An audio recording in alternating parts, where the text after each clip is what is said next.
রাজধানীতে যে অফিসটা ছিল দলের, অফিসে যাচ্ছিলাম। তো কাছাকাছি যখন এসেছি তখন রাস্তার এক জায়গায় একটু জটলা, কয়েকজন মানুষ, একজন মহিলা শুয়ে আছে বোধহয়, সাথে এক ছোট বাচ্চা ছিল, হ্যাঁ মেয়ে ছিল বোধহয় সম্ভব।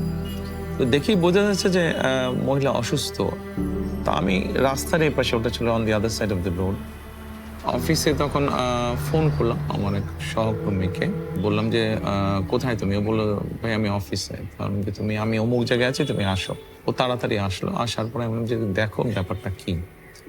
আমি আর ওই জটলাতে যাইনি, আমি ওখানে তো ও দেখে এসে আমাকে বলল যে খুব সম্ভবত মহিলাটা খুব অসুস্থ, এবং আমি তখন ওকে আমাদের জন্য অফিসে যে ডাক্তার ছিল যোগাযোগ করো, দেখো মহিলাটা কিভাবে সহযোগিতা করা যায়। তারপরে মহিলাটাকে হসপিটালাইজ করা হয়, পরে আলহামদুলিল্লাহ সুস্থ হয় মহিলাটা।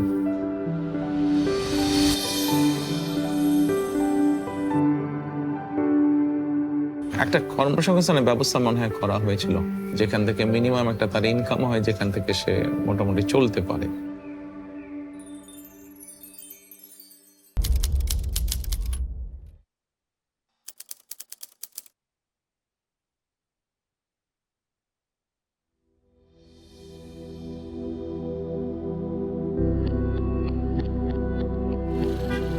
আমাদের বৌদ্ধ মন্দির থেকে তিলপাপাড়া অনেক দূর। ওখানে যেয়ে কিছু মানে 1 ঘন্টার ভিতরেই উনি ওখান থেকে মনে করেন দগ্ধ অবস্থায় সমস্ত বিশ্ব রোড হয়ে আপনার বৌদ্ধ মন্দির এসেছে। আর সে নিজের গায়ের কাপড় চোপড় খুলে খুলে ফেলেছে। কত মানুষ রাস্তায় ছিল, কেউ বাঁচানোর চেষ্টা করেনি। তখন বৌদ্ধ মন্দিরে এসে আমাদের পরিচিত একটা দোকান, সেখানে ওনাকে বরফ টরফ দিয়ে, হরতাল ছিল, গাড়ি যাচ্ছে না। পরে আমার ভাইয়েরা জোর করে একটা গাড়ি নিয়ে নিজেরাই চালিয়ে নিয়ে গিয়েছে আপনার বাণী মিডে। পরের দিন আমি আমার আব্বুকে দেখতে যাই, তখন আমার আব্বু আমার দেখে কান্না করছিল, মানে বোঝাচ্ছিল যে তার গা ঝুলে পড়ে যাচ্ছে, হয়তো তার কষ্ট হচ্ছিল, সেটা বোঝাচ্ছিল। আমাদের 2 বোনকে মাথায় হাত দিয়ে ওগুলো মানে আমাদেরকে দেখছিল, দেখে উনি একা একাই কান্না করছে। আব্বুকে তো ওইভাবে কখনো দেখিনি, মানে পুরো শরীর ব্যান্ডেজ করা ছিল। হসপিটালে যেয়ে দেখার পরে আমার মাথা ঘুরে যায়, আমি হসপিটালে অজ্ঞান হয়ে যাই। আমি তো ওনার চিকিৎসা অধীন, আমি ওনার সঙ্গে ছিলাম 5 দিনের দিন। আমাকে বললো একটা কলা দাও, কলা খাই, পানি খাই বলে নিয়ে কলাটা যেই নিতে গেছি, টেস্ট ফিরেন দেখে চোখ উল্টাইয়ে ওই সময় জানটা বেরিয়ে গেল। আমার বাচ্চারা বাসায় ছিল। খবর আসলো, একজন আমাদের এলাকারই মামা হয় পরিচিত, এসে বলছে যে আমির হোসেন মারা গেছে। এটা শোনার পর মানে আমাদের 2 বোনের মাথায় কোনো কাজ করেনি।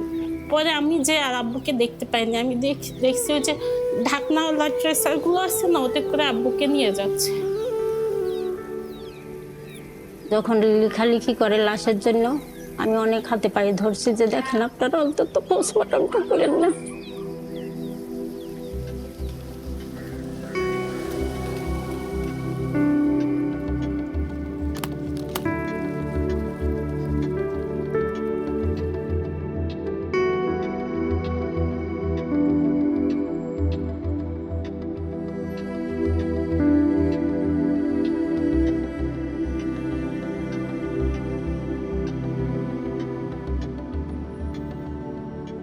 তখন পরিস্থিতি খুবই ভয়াবহ ছিল। আম্মু তো সংসারের কিছু ওইভাবে জানতো না।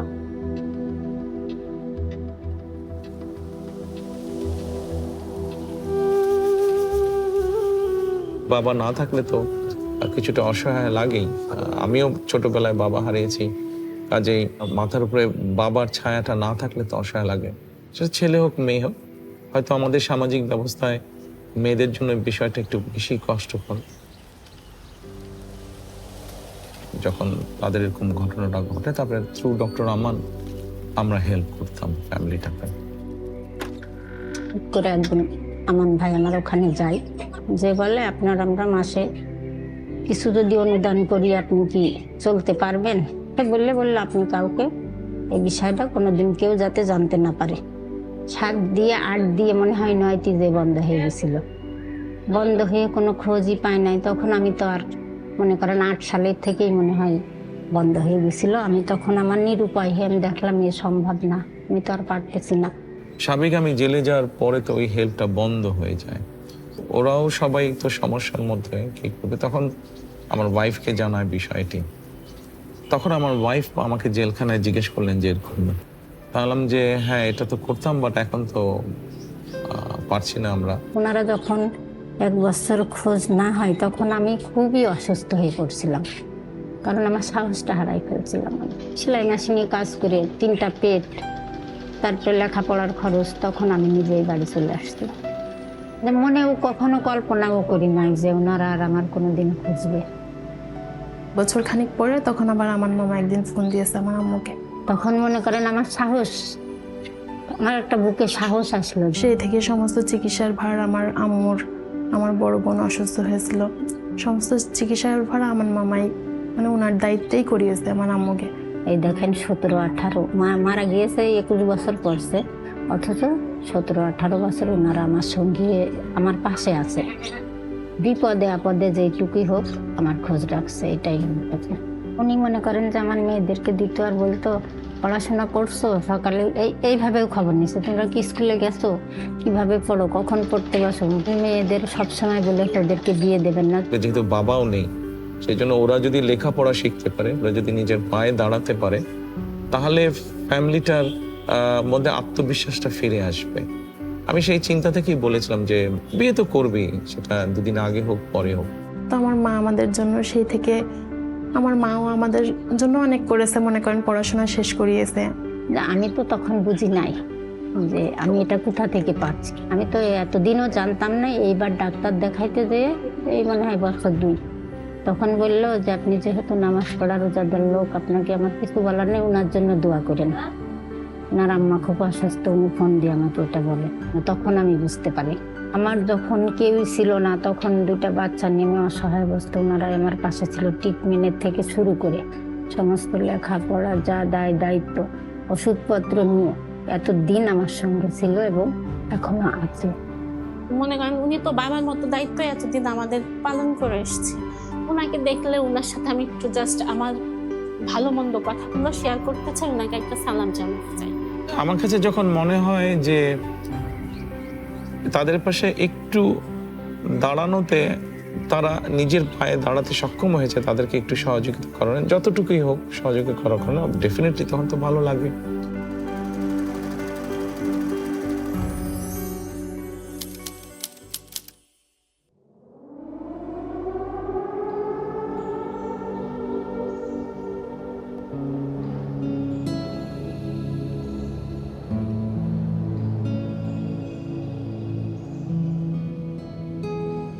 সময়টা ছিল শীতের সময়। জেলখানায় আমার সাথে একটা ছেলে থাকতো। ওই ছেলেটা আমাকে এমনি কথায় কথায় বলছে যে জেলখানায় এরকম অনেক মানুষ আছে, গরিব মানুষ আছে, বিশেষ করে বয়স্ক মানুষ। মহিলাদের ক্ষেত্রে এটা আছে বেশি, পুরুষদের ক্ষেত্রেও আছে। অনেকে এরকম আছে যাদেরকে কেউ দেখতে আসে না, যাদের কোনো ফ্যামিলি তেমন আসে না, গরম কাপড় নেই এদের। জেল থেকে যে কম্বল দেয় ওই কম্বলই আছে, কিন্তু ওই কম্বলটা সারাক্ষণ আপনি শরীরে রাখতে পারবেন না। তো সোয়েটার নেই বা শল নেই। তা আমি ওর কথাটা শুনলাম, শুনে আমি চুপচাপ থাকতাম। তার বলার কিছু নেই, আর করার তো অবশ্যই তখন কিছু নেই। তো পরবর্তীতে কোর্টে ডেট ছিল আমার, তার কয়েকদিন পরে কোর্টে ডেট ছিল। কোর্টে গেলাম আমি।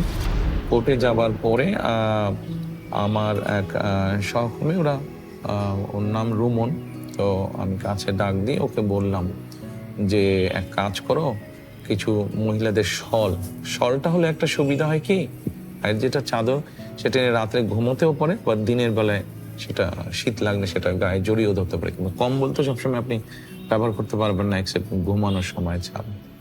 বললাম যে পুরুষদের জন্য কিছু সোয়েটার এবং মহিলাদের জন্য কিছু শল তুমি একটু আমাকে এনে দাও, জেল অথরিটি ওনাদের কাছে তুমি পৌঁছে দাও, আমি ওনাদের সাথে কথা বলবো। তখন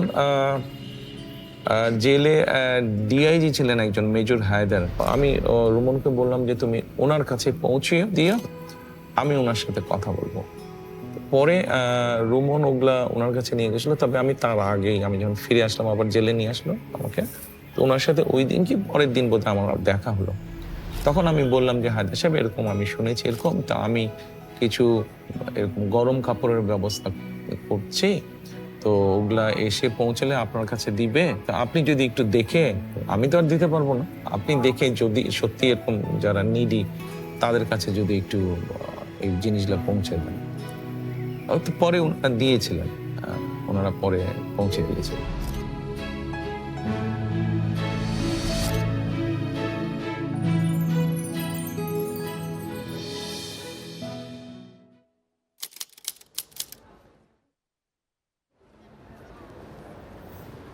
আমার বাবা একজন স্কুল টিচার, মাদ্রাসার টিচার, কিন্তু পরিবারে আমাদের তো 5 ভাই আমরা বেসিক্যালি।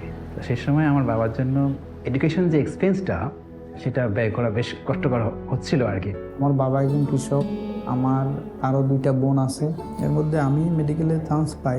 আমার বাবা যেহেতু কৃষক, ওনার জন্যে এই 3 জনকে একসাথে এই যে এটার যে খরচটা এটা ক্যারি করা আসলে অনেক কঠিন ছিল। অন্যান্য ভাই যারা ছিল, যারা ভার্সিটিতে পড়তো, তাদের থেকে কিন্তু আমার খরচটা একটু বেশি ছিল। সেই সময়ে একটা প্রেশার নিয়ে, একটা টেনশন, বুঝছেন তা।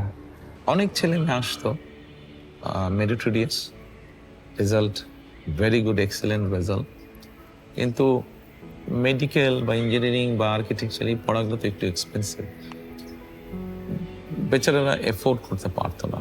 আমার প্রতিদিনের টেনশন হইতো যে আসলে কি মানে এইভাবে কি লেখাপড়া কন্টিনিউ করা সম্ভব। যখন আমি ফার্স্ট ইয়ার থাকি তখন তো আমি টিউশনি খুঁজতেছিলাম, তো শুরুর দিকে ওইভাবে কোনো টিউশনি পাওয়া যাচ্ছিল না। যে কোনো কারণেই হোক, আমার স্ত্রী যেহেতু একজন ডাক্তার, সে কারণে হয়তো নিজের অজান্তেই হয়তো মেডিকেলের বিষয়টা চলে এসছে আমার সামনে। এই সময় আমার পাশে বিটু ভাই, এই ওনারা আমাদের সঙ্গে কমিউনিকেট করলেন আর কি, করলেন যে ওরা প্ল্যান করলেন, যে বললেন যে আমরা তো তোমার রেজাল্ট দেখেছি, তোমার সম্পর্কে শুনেছি, আমরা তোমাকে একটা স্কলারশিপ দেওয়ার জন্য সিলেক্ট করেছি। কিছু ক্রাইটেরিয়া ছিল আমাদের, রেজাল্টটা দেখবো আমরা, এবং তার মানে ফাইন্যান্সিয়াল ব্যাকগ্রাউন্ডটা সত্যি ডিজার্ভ করে কিনা, কারণ আমাদের তো রিসোর্স অল্প রিসোর্সের মধ্যে যেহেতু আমরা দিব, তো সেই জন্য আসলে সে ডিজার্ভ করে কিনা সেই সাপোর্টটা, তো ওটা আমরা চেক করতাম ভালো করে। এবং আমার পুরো ফ্যামিলিতে কোনো ডাক্তার নেই, আমাদের ফ্যামিলিতে কোনো ডাক্তার নেই বেসিক্যালি। তো আমি কিন্তু ফার্স্ট ডক্টর, তারা চাইতেন যে তার একটা ছেলে ডাক্তার হবে, আর আমিও বেসিক্যালি এটা আমি চাইতাম যে আমিও ডাক্তার হব। তো এই সময় যখন এই হেল্পটা যখন চলে আসলো, তো বাবার জন্য একটা মানে গ্রেট একটা রিলিফ হয়েছিল আর কি, অনেক বড় একটা রিলিফ হয়েছিল আর কি। পুরো মানে ফার্স্ট ইয়ার থেকে শুরু করে একদম ইয়ার পর্যন্ত, ফাইনাল ইয়ার পর্যন্ত, যতদিন আমি ইন্টার্নিতে না যাচ্ছি এবং ইন্টার্নের ভিতর না পাচ্ছি, এই সময়টা পর্যন্ত ওরা কিন্তু আমাকে ফুলি একটা ফাইন্যান্সিয়াল সাপোর্ট আমাকে দিয়েছে। তারা শুধু মানে ফিনান্সিয়াল সাপোর্ট দিয়েছেন ব্যাপারটা এরকম না, মাঝে মাঝেই আমার মানে পড়াশোনা কীরকম হচ্ছে, আমার রেজাল্ট কীরকম হচ্ছে, আমি কি প্রোগ্রেস করছি কি না, বা অন্য আনুষঙ্গিক কোনো প্রবলেম আছে কি না, আমাদের আর কী ধরনের সহযোগিতা প্রয়োজন, এগুলো সব কিছুই খোঁজখবর নিতেন। এখন বড় হয়ে গেছে, এখন ফুল ফ্লেজের ডাক্তার হয়েছে অনেকে, বিসিএস পরীক্ষাও মনে হয় দিয়েছে, কেউ বিসিএস পরীক্ষা দিয়েও আপনার মেডিকেলে জয়েন করেছে। তো আমাদের এই স্কলারশিপটা যে জনাব তারেক রহমান স্যার দিয়েছেন, মানে এটা কখনোই আমাদেরকে মানে ইনফর্ম ওইভাবে করা হয়নি। তখন আমি যেটা করছিলাম যে আসলে ফান্ডিং করা হচ্ছে, ডিটেলসটা আমাকে একটু বলা যাবে? তো ডিটেলস করে না, আপনাকে এটা স্কলারশিপ দেওয়া হচ্ছে, এখন ডিটেলস এত কিছু বলা যাবে না, আপনি নিতে থাকেন, আমরা আপনার সঙ্গে কমিউনিকেট করবো। এখন হয়তো কেউ কিছু হয়তো বা জেনেছে, বাট মোস্টলি জানে না। সব মিলে এটা আসলে একটা মানে মানুষের পাশে দাঁড়ানোর অসাধারণ একটা দৃষ্টান্ত। আজকে আমি মানুষকে সেবা করতে পারতেছি, এইটা সম্ভবই হইতো না যদি আমি ওই সময় আমার জার্নিটা কমপ্লিট করতে না পারতাম। একজন ডক্টরকে ডক্টর বানানো শুধু একটা মানুষকে উপকার করা না, এটা হাজার মানুষের উপকার করা। আপনি যখন একটা লক্ষ্য বা উদ্দেশ্য নিয়ে, ঠিক আছে, আপনি যখন একজনের পাশে দাঁড়াচ্ছেন আপনার যতটুকু সম্ভব আপনার পক্ষে, এবং যখন দেখছেন যে আপনি যে উদ্দেশ্যে দাঁড়িয়েছেন এবং ওই মানুষটা তার লক্ষ্যে পৌঁছেছে, এটাতে ডেফিনেটলি আপনি ভালো ফিল করেন।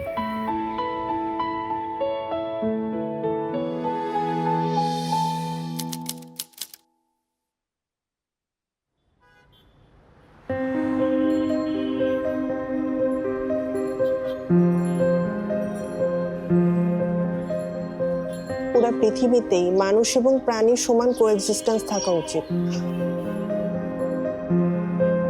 প্রতিটা প্রাণী কিন্তু সৃষ্টি করা হচ্ছে কোনো একটা পারপাস সহ, পারপাস ছাড়া কিন্তু কোনো কিছু সৃষ্টি করা হয়নি।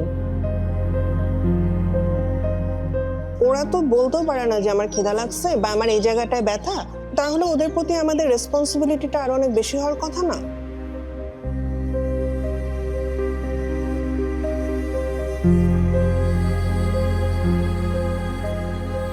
কিন্তু আমাদের মতো দেশগুলোতে যেটা হয় যে আমরা প্রাণীদেরকে একদম একটা সাইডে সরায় ফেলছি। আমি ছোট থেকে যেটা দেখতাম যে ওদের চোখ তুলে ফেলছে, কান কেটে নিচ্ছে, লেজ কেটে নিচ্ছে, হাত পার উপর দিয়ে গাড়ি চলে যাচ্ছে, ওরা ওভাবেই পড়ে আছে, কেউ দেখছে না। তো ছোট থেকে এই অবস্থাটা দেখতে দেখতে আমার ইচ্ছা ছিল আমি ওদের জন্য কিছু একটা করব। ক্লাস 5-এ থাকতাম, প্রথম কুকুরের বিড়ালের বাচ্চা নিয়ে আসছিলাম বাসায়। তো তখন থেকে শুরু করে 2013-এ আমার এতগুলো বিড়াল হয়ে যায় বাসার ভিতরে যে আমি চিন্তা করি যে আমার যেহেতু এখানে একটা জায়গা আছে, আমি এটাকে শেল্টারে কনভার্ট করব। ওই প্ল্যান করে আমি হচ্ছে বিল্ডিংটা করি এবং তারপর এখানে মুভ করি ঢাকা থেকে। আমি স্ট্রে অ্যানিমাল নিয়ে মূলত কাজ করছি। এরা এমন অবস্থা থেকে আসে যে অনেক বয়স্ক হয়ে গেছে, দাঁত নাই, চোখ নাই, রাস্তায় সার্ভাইভ করতে পারছে না, গাড়ি ধাক্কা দিয়ে চলে যাচ্ছে। হ্যাঁ, বা অনেকে বাচ্চা অবস্থায় এনেছে যে মা মারা গিয়েছিল, এরপর আর দেখার কেউ নাই।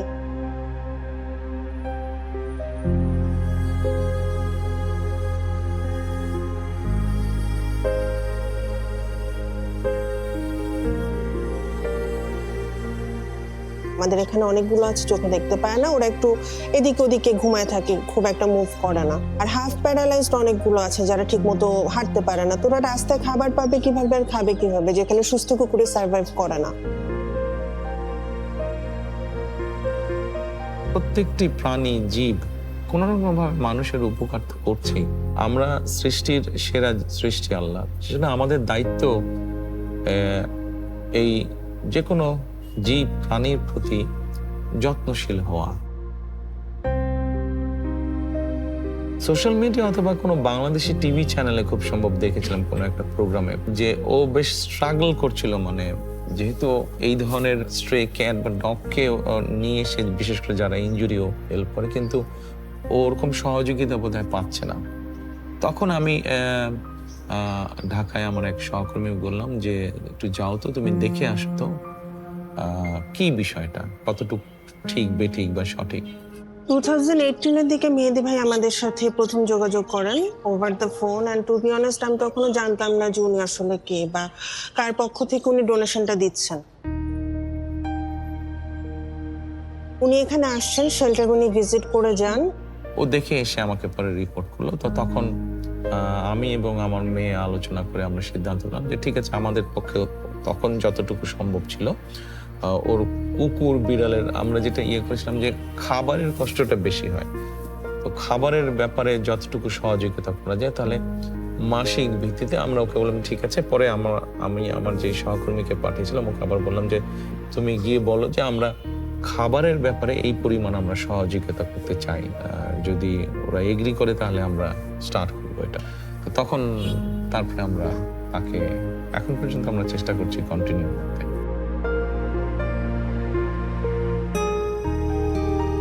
আমরা কোথাও কোনো ডোনেশন দিলে বা ফান্ড দিলে আমরা চাই যে আমাদের নামটা হোক, আমাদের নামটা সামনে আসুক। তো এত বছর ধরে যে উনি হিডেন থেকে আমাদের হেল্পটা করে গেছেন, এটা খুবই অ্যাপ্রিসিয়েটেড একটা জিনিস। এবং আমি যখন জেনেছি জিনিসটা খুব অবাক হয়েছি। ওনারা যে উদ্যোগটা নিয়েছে এটা তো আগে নেওয়া হয়নি। তো শুধু ফান্ডিং দেওয়া বলে না, একটা অ্যাম্বুলেন্সের উদ্যোগ নেওয়া হয়েছিল, ওনাদের একটা অ্যানিম্যাল ওয়েলফেয়ার অ্যাসোসিয়েশন করা হয়েছে। আমাদের কিন্তু অ্যানিম্যাল ওয়েলফেয়ার ডিপার্টমেন্ট বলতে কিছু নাই। তো এটা ওনারা যে শুরু করেছেন এটা তো ফার্স্ট, এটা অবশ্যই মানে একটা মাইল ফলক আমাদের জন্য। অন্তত একটা জীব হিসাবে যদি আমরা কিছুটা হলেও সহানুভূতিশীল হই এই সৃষ্টিগুলোর প্রতি, শুধু জীবজন্তু কেন, গাছপালা, আমাদের আশেপাশে যে গাছ আছে গাছপালা সবকিছুর প্রতি, তাহলে আমরা যেরকম একটা সুন্দর পরিবেশ, সুন্দর সমাজ, সুন্দর রাষ্ট্র সবকিছুই একটু হলেও সুন্দর করে গড়ে তুলতে পারবো। তো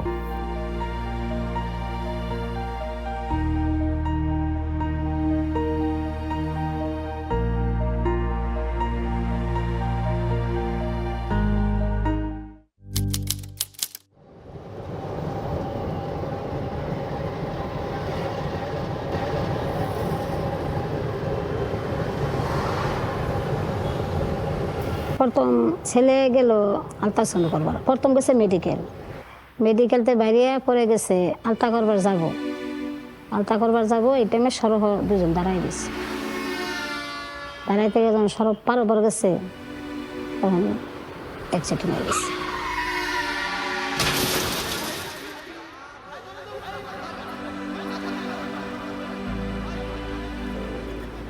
দৌড় করে গিয়ে দিয়ে একটা সিএনসি খারাপ সিএনসি ওটা খারাপ করে টান দেয় উঠে পড়লাম,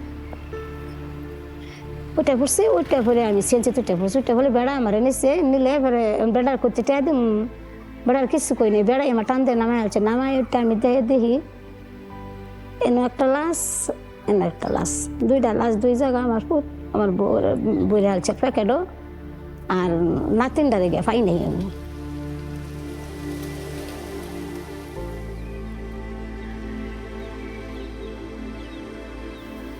আবুর মাথা এখানে ছিল না, সব মাথাটা ছিলান ছিল, মাথা এলে গেছে, আব্বার মুখ দেখা গেছিল না, আব্বারে চিনা গেছিল না।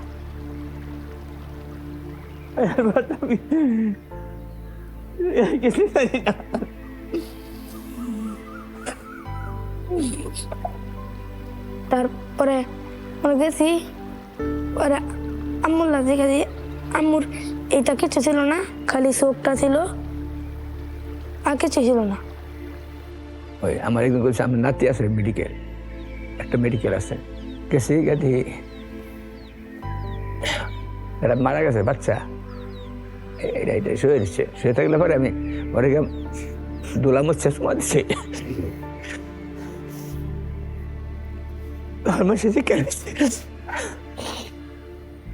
মারা গেছিল সঞ্জিদা, 3 বছর বয়স, 5 বছর হয়।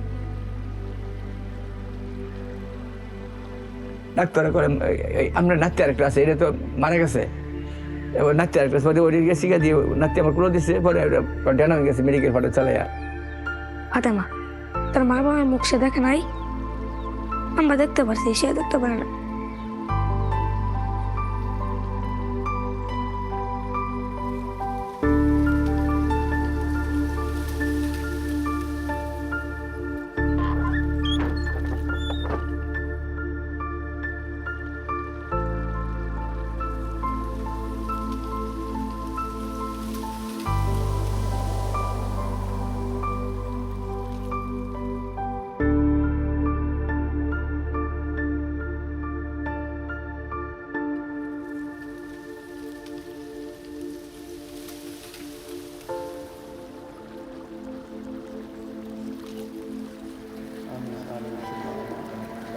কয়েক বছর আগের ঘটনা, পত্রিকায় দেখে আমি জেনেছি ঘটনাটা। মাটা মারা যায় কিন্তু বাচ্চাটা ভূমিষ্ঠ হয়েছিল, বাচ্চাটাকে এতিমখানায় দিয়ে দিয়েছিল। আর্নিং সোর্স তো বাবা ছিল, বাবা মা দুজনেই মারা গিয়েছে, ওরা কয়েক ভাই বোন। দাদা দাদির সাথে খুব সম্ভব থাকে এবং দাদা বা দাদির বোধহয় একজন প্যারালাইজ বোধহয়। আমরা তো এমনি অসুস্থ মানুষ, এরপরে আমি কাম কাজ করতাম আগে, তখন তোর করার হয় না, করলে অসুস্থ হয়ে যাই, এরকম বড় বড় কাম করছি, তখন পুত মারার পরে তো আর আস্তে আস্তে এমনি অসুস্থ হয়ে গেছি। তখন আমি চিন্তা করে দেখলাম যে ওদেরকে যদি আমরা অর্থনৈতিক সহযোগিতা দিই, এমনও হতে পারে যে আশেপাশে হয়তো এমন মানুষ থাকতে পারে যারা কোনোভাবে তাদেরকে এক্সপ্লয়েট করে হয়তো অর্থনৈতিক সুবিধাটা সরিয়ে ফেলতে পারে। মানে দিচ্ছি আমরা তাদেরকে সহযোগিতা করার জন্য, কিন্তু হয়তো তারা বেনিফিটটা পাচ্ছে না, কেউ হয়তো সেখান থেকে সেটা সরিয়ে দিবে। তখন আমি ডিসাইড করলাম যে let us do something different. আমি বললাম যে ওদের সাথে বসো, কথা বলো, এসেনশিয়াল ফুড আইটেম কি পরিমাণ লাগে ফ্যামিলির এই কয়জনের মাসে। তখন মোটামুটি একটা এস্টিমেট করা হলো যে এই অ্যামাউন্ট চাল বা ডাল বা তেল বা চিনি বা নুন এগুলো লাগে। তখন আমি বললাম যে ঠিক আছে, তাহলে এখন থেকে আমরা তাদেরকে এই এসেনশিয়াল ফুড আইটেমের সাপোর্টটা দেবো। হয়তো আল্লাহ রহম করছে, আমার উপায় আছেন, ভিক্ষা ছাড়া উপায় আছেন, আমার তো কিছু করার নাই।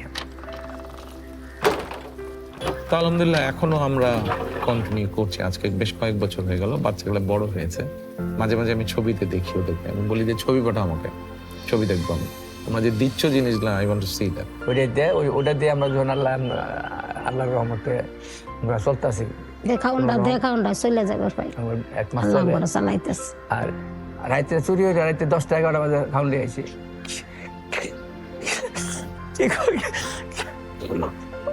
কি কষ্ট আমার কষ্ট হয়ে গেছে, অনেকদিন কষ্ট হয়ে গেছে। কষ্ট গেছে, এটা আমি হয়তো বুক করছি, অনুভব করছি যে রাইতে 10টা 8টা 9টা 10টা চুরি হয়েছে, খাওয়া গেছে, তার খাউন বন্ধ দেয় নাই, প্রত্যেক মাসে খাউন দিয়ে গেছে। 1 মাসও মিস দেয়নি খাওয়ানো দিচ্ছি। মেঘ বৃষ্টি খামতে গেছে। যারা এই কাজগুলো করতে পছন্দ করে, যারা চায় এরকম করতে, পাশে গিয়ে দাঁড়াতে, দলমত নির্বিশেষে, এরকম অনেক মানুষকে আমরা চেষ্টা করেছি তাদের পাশে গিয়ে দাঁড়াতে, যারা আমাদের দলই করে না, আমাদের দলের সাথে যাদের কোনো সম্পর্কই নেই, বাট মানুষটা অসহায়, তার একটা সহযোগিতা বা সাহায্য প্রয়োজন, করেছি আমরা। ধন্যবাদ মানে লাখ লাখ শুক্রিয়া, তাকে ভাষায় প্রকাশ করার মতো না। এবং নিজে উপকারটা যা করছে আর কি, এটা আমার বাসায় করার মতো কোনো ইয়ে নাই, বলার মতো কোনো ভাষা নাই। বাচ্চাগুলো বড় হচ্ছে, বাচ্চাগুলো লেখাপড়া শিখবে, ইনশাল্লাহ নিজের পায়ে দাঁড়াবে। ওর বাবা মারা বেঁচে থাকলে তাই তো করতো তারা, তো বাবা মা আনফর্চুনেটলি বেঁচে নেই। এতটুকু যখন আসছে ইনশাল্লাহ বাকিটাও যাবে।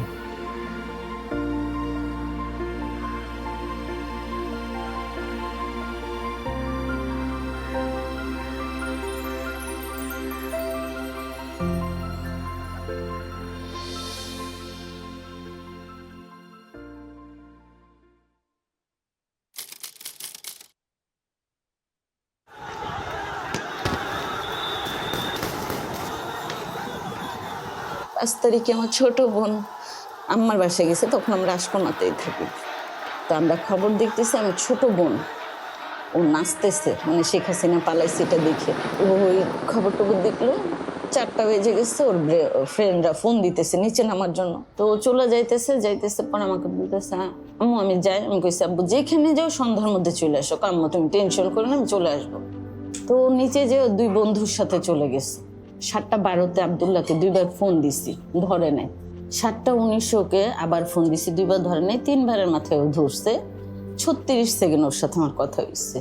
সালাম দিয়ে শুধু বলছি, বাবা তুমি কোথায়? ও বলছে এয়ারপোর্টের মাথায়। বলছি বাবা আজান দিচ্ছে, সন্ধ্যা হয়েছে না, আম্মু আধা ঘন্টার মধ্যে আসতেছি।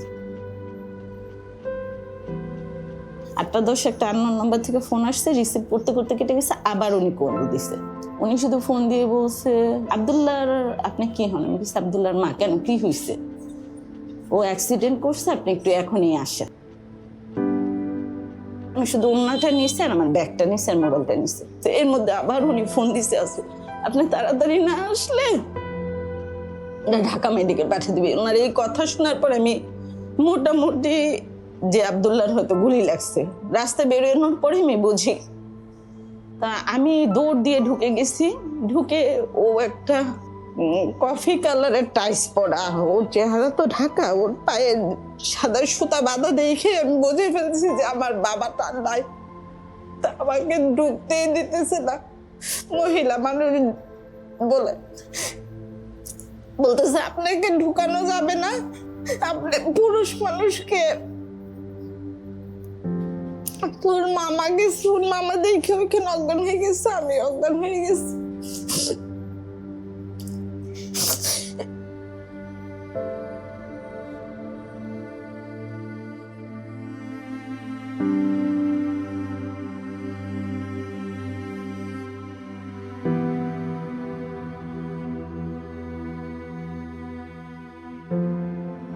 আব্দুল্লাহ হসপিটালে যাওয়ার পর শুধু 3-4 বার বলছে আমি বাঁচবো না, আমার আম্মাকে ফোন দেন, আমার আম্মু আসলে আমি ঠিক হয়ে যাবে, এবং ও আমার নাম্বারটাই দিছে। আব্দুল্লাহ মারা গেছে 5 তারিখে। আমি 8 তারিখ থেকে হসপিটালে ভর্তি জিসানকে নিয়ে। 19 তারিখে ধরা পড়ছে ওর ক্যান্সার, কোলন ক্যান্সার 3rd স্টেজে। তো একটা মার জন্য এরপরে শোনার কি বাকি থাকে? যতটুকু মনে পড়ছে এই ঘটনাটা আমি সোশ্যাল মিডিয়ার মাধ্যমে জানতে পারি। জানার পরে আমি আমাদের বিএনপি পরিবারের আহ্বায়ক রুমন বহু বছর, গত 20-25 বছর ধরে রুমন আমার এই কাজগুলোতে আমাকে সহযোগিতা করে। আমি রুমনকে তখন বললাম যে আচ্ছা এটা দেখলাম, তুমি একটু যাও তো, দেখো কি ব্যাপার, গিয়ে দেখে সবকিছু জেনে শুনে আমাকে জানাও। তো দেন রুমন ওখানে যায়, মায়ের সাথে কথা বলে। অসম্ভব অসহায়ত্বের একটা ঘটনা সেদিন আমি জানলাম। আব্দুল্লাহ মারা যাওয়ার 14 দিন পর থেকে যুদ্ধ শুরু হয়েছে। আমি ছেলের জন্য কান্না করবো না, এই ছেলেকে নিয়ে হসপিটাল দৌড়াবো। ওর ট্রিটমেন্ট চলমান অবস্থায় তার বাবা স্ট্রোক করে মারা গেছে।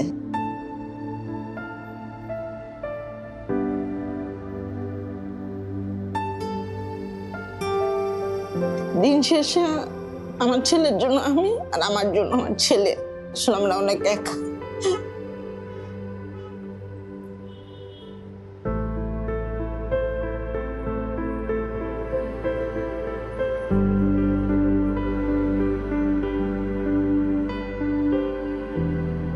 ভদ্রমহিলা বিভিন্ন জায়গায় বোধহয় গিয়েছিলেন, খুব সম্ভবত সেভাবে সহযোগিতা পাননি। তারপরে আমি তখন রুমুলকে বললাম যে ঠিক আছে। তো ও বলল যে ভাইয়া এটা বেশ সময় এবং খরচ লাগবে এই ট্রিটমেন্টটাতে। তো আমি জিজ্ঞেস করলাম কেমন খরচ লাগবে, যেই খরচটা লাগবে একটু অ্যামাউন্টটা একটু বড়। বললাম যে ঠিক আছে, আল্লাহর নাম নিয়ে বিসমিল্লাহ বলে চলো আমরা শুরু করি, যতটুকু পারি আমরা এগোবো, আমরা আমাদের চেষ্টাটা করি, বাকি আল্লাহর ইচ্ছা। ওর এক একটা কেমো 49,000 টাকা করে পড়ছে। 3টা কেমোর পর থেকে প্রত্যেকটা কেমোর টাকা আমরা বিএমপির পরিবারের পক্ষ থেকে পাইছি। উপর আল্লাহর পরে যদি কেউ আমাকে সাহায্য করে দেখে আমরা বিএমপির পরিবার করছি, কারণ আমার ধরা সম্ভব ছিল না এই ট্রিটমেন্টটা করার। ওর 2টা অপারেশন আমি বাইরে করাইছি, বাইরে ডাক্তার দিয়ে, সিএমএইচ এর ডাক্তার দিয়ে বাইরে করাইছি, কারণ অনেক টাকা লাগছে। এই 2টা সার্জারির টাকাও সম্পূর্ণ আমরা বিএমপির পরিবার দিচ্ছি।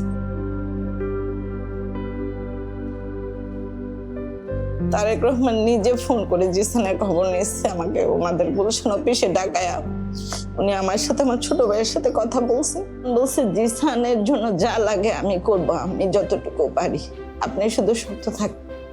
তখন তো বিধ্বস্ত উনি, স্বামী মারা গিয়েছে, বড় ছেলে শহীদ হয়ে গেছে জুলাই, ছোট ছেলে এরকম অবস্থা। ওনাকে সাহস দেওয়ার জন্য আমি বললাম যে আপনি চিন্তা করবেন না, আমাদের পক্ষে যতটুকু সম্ভব আমরা আপনার পাশে আছি, টেনশন করেন না, আল্লাহর উপরে ভরসা রাখেন, ইনশাল্লাহ আপনার সন্তান সুস্থ হবে।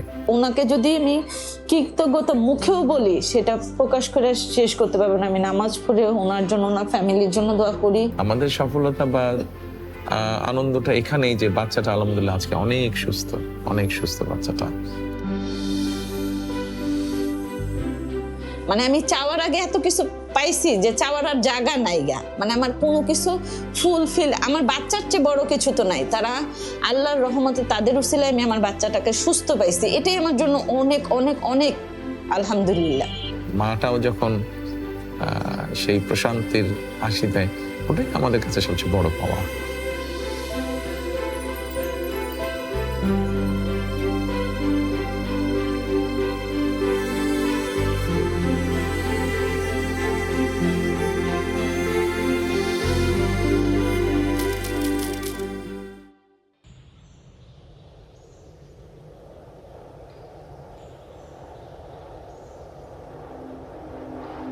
তিনটে বোন আমরা, আমাদের ভাই নেই।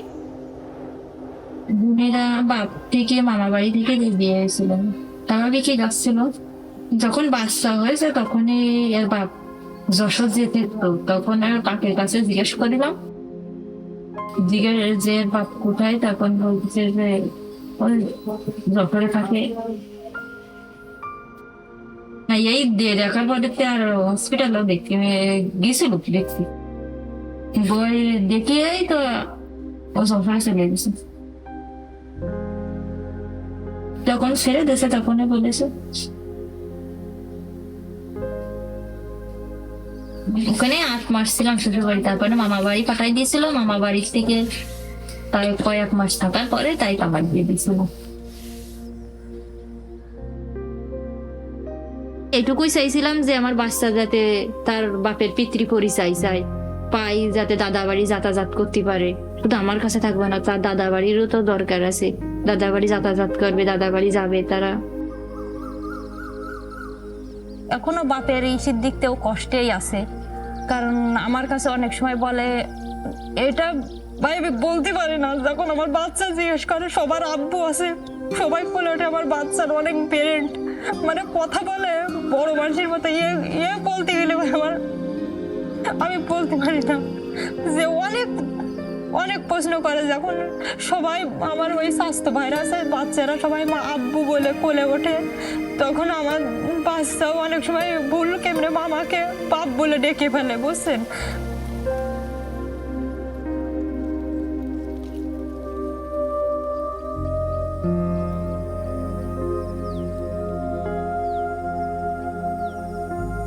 অনেক কষ্টে ছিল, বাচ্চাটাও অনেক কষ্টে ছিল, আমার সাথে অনেক না খেতে গেছে বাচ্চাটাও।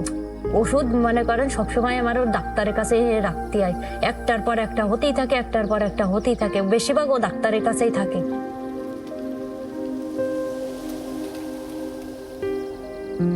আমাদের থাকার ঘরও ছিল না, যে বাচ্চাটা নিয়ে থাকবো আমাদের থাকারও ঘর ছিল না। এইখানে একটা ভাঙ্গাচোরা একটা টালির ঘর ছিল, মানে মনে অবস্থা যে রাত থাকার মতো না। দিনের বেলা হয়তো বেড়ালাম চালালাম, রাত্রে আমরা থাকতে পারতাম না। পত্রিকা বা সোশ্যাল মিডিয়ার মাধ্যমে আমি জেনেছি। তারপরে আমি আমার অভ্যাস মতো আমার টিমকে আমি বলেছি, আচ্ছা এই বিষয়টা কি, একটু তোমরা আগে নিজেদের মতন করে জানো। তারপরে ওরা যায়, জানে, এবং তারপরে আমাদের অবস্থান থেকে যেটা মনে হয়েছে, যতটুকু মনে হয়েছে করা সম্ভব বা করতে পারবো আমরা সেভাবে চেষ্টা করেছি তাদের পাশে দাঁড়ানোর জন্য। তার এসে আমাকে বললেন আমার বাচ্চার পাশে সুবিধা অসুবিধার জন্য পাশে থাকবে, লেখাপড়ার খরচ দিবে, আবার বলেছে তোমাকে একটা থাকার স্থান করে দেওয়া হবে ঘর। তা আমার ওই যে দেখতে পাচ্ছেন আপনারা, এই ঘরটা তিনি করে দিয়েছেন আলহামদুলিল্লাহ। এই আমার বাচ্চা নিয়ে ওই ঘরে আমি থাকতে পারবো। আর তিনি বলেছেন যে লেখাপড়ার খরচ নিব, দায়িত্ব তিনি পাশে থাকবে। একটি স্বাভাবিক বাচ্চার ভবিষ্যৎ যেমন হওয়া উচিত, ওই বাচ্চাটার ভবিষ্যৎও চেষ্টা করব আমরা সেভাবেই গড়ে তুলতে। বাচ্চাটা এখন ছোট আছে, কয়েকদিন পর একটু বড় হবে, যখন স্কুলে যাওয়ার বয়স হবে ও স্কুলে যাবে ইনশাল্লাহ, শিক্ষা গ্রহণ করবে। এক সময় তার যেই যোগ্যতা আছে, মেধা আছে, সেটার ভিত্তিতে সেইভাবে সে এগিয়ে যাবে।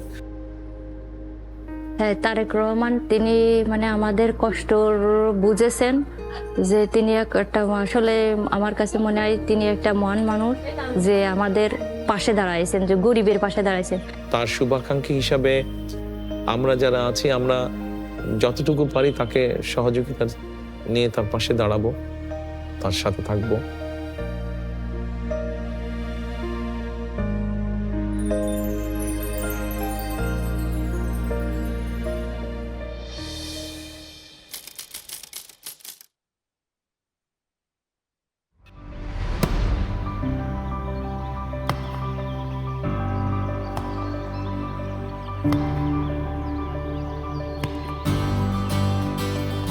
আমার বয়স 6 বছর 2 মাস চলে।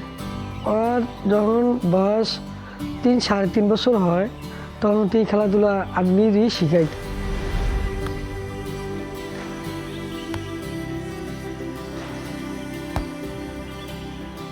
সর্বপ্রথম আমার শ্বশুরে একটা বল দিয়েছিল প্লাস্টিকের, মানে তাই সে ছোট ছিল, একটা হাঁটা শিখছে, ওই সময় একটা প্লাস্টিকের বল এনে দিয়েছিল। ওই থেকে মানে বল হাতে নেই, ওই খেলতে লাইতে পরে হ্যাঁ বাবা একটা বল এনে দিছে।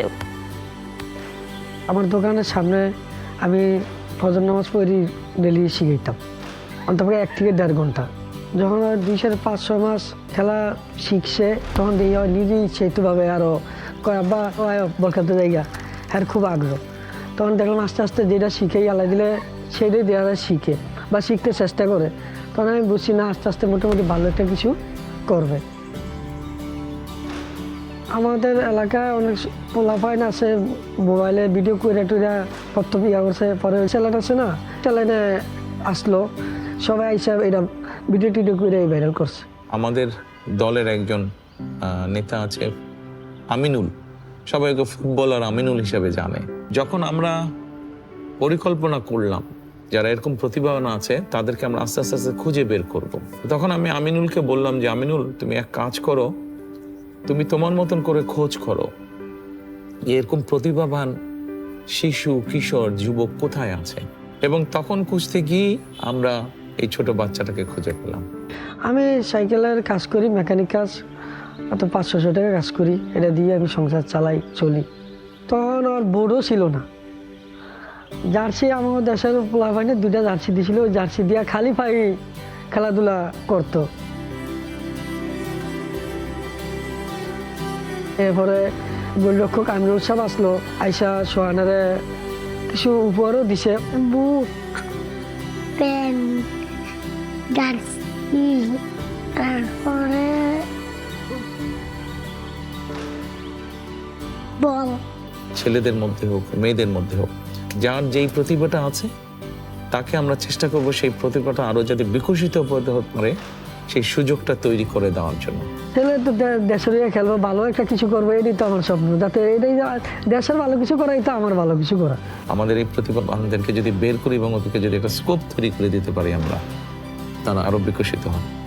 ছোট্ট মিছিল আরো লইতে পারি, এগুলো গেঞ্জিগুলো আরো হতে পারে, সাপ দিয়ে আরো লইতে পারি, তারপরে পিসের মধ্যে আরো লইতে পারি, তারপর আবার কত কিছু পারি। আমি ধন্যবাদ জানাই বিনোদ তারেক রহমান সাহেব আর গোলরক্ষক আমিরুল সাহেব। তারা আমার মাসে কিছু অর্থায়ন দেয়। এটা দেওয়ার পরে এখন মোটামুটি আমার স্বাভাবিকভাবে ভালোভাবে আমি চলি, প্ল্যান পড়ালেও করাইতে পারি। আমার এখন সত্যি তো সহজ হয়। তারেক রহমান সাহেবকে আমি মনে করি ঠিক আছে আমার মাথার উপরেই রাখি। তার কাছে আমি কৃতজ্ঞ যে আমার ছেলের পাশে দাঁড়াইছে। আমাদের লক্ষ্য উদ্দেশ্যটা হচ্ছে যে এই প্রতিভাবানদেরকে যদি আমরা প্রপারলি ট্রেনিং এর ব্যবস্থা করতে পারি, তাহলে এই মানুষগুলোকে দিয়ে আমরা দেশের জন্য সুনাম সম্মান বয়ে নিয়ে আসতে পারি, যেটা ভেরি মাচ পসিবল, আমি দৃঢ়ভাবে বিশ্বাস করি।